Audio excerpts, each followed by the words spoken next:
The Monster of the Andes, The Horrific Crimes of Pedro Alonso López.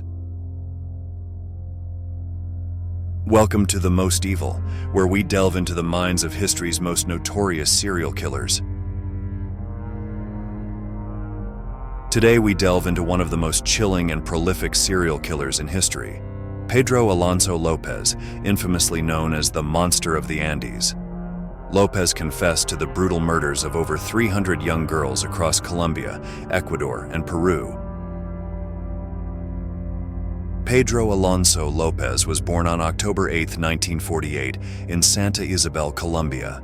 Growing up in an impoverished family, his childhood was marred by violence and neglect. After the incident, he joined a gang of street children for protection. At age 12, he was adopted by an American immigrant family. López was expelled from his home at a young age, leading him into a life of petty crime and homelessness.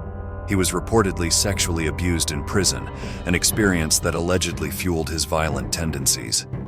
By his early 20s, López had become a transient, drifting through South America and setting the stage for his horrifying spree. Between the late 1970s and early 1980s, López embarked on a killing spree that spanned 3 countries.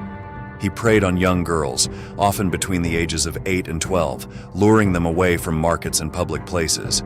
His victims were subjected to unimaginable horrors before being murdered. López buried many of his victims in shallow graves, leaving a trail of terror across the Andean region. López's method was methodical and predatory, showing a chilling degree of calculation. He would initially charm his young victims, often offering small gifts like candies or trinkets to gain their trust. Sometimes he pretended to be in need of assistance, appealing to the children's innate desire to help.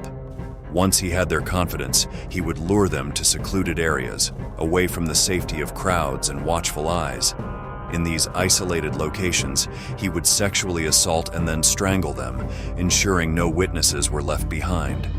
His ability to blend into local communities, appearing as an unassuming figure, allowed him to evade capture for years, leaving a trail of grief and horror across South America. The investigation into López's crimes began in earnest when mass graves were discovered in Ecuador in 1980. Authorities were initially baffled by the sheer number of missing girls and the brutality of the crimes. Police efforts intensified when a flood uncovered the bodies of 4 of his victims, leading to heightened media attention and public outcry. The investigation became a cross-border effort as more bodies were discovered and connections were made to similar disappearances in Colombia and Peru.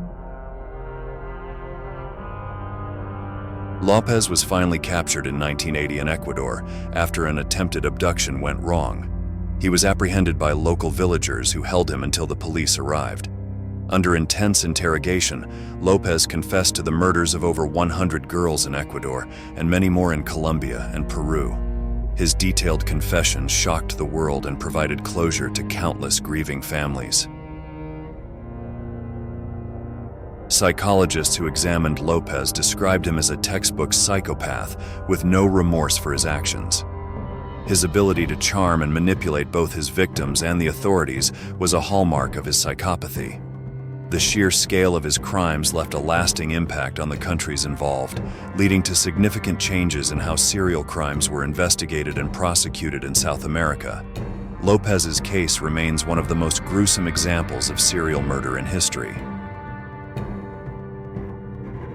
Pedro Alonso López, the Monster of the Andes, is a name that will forever be associated with unimaginable horror.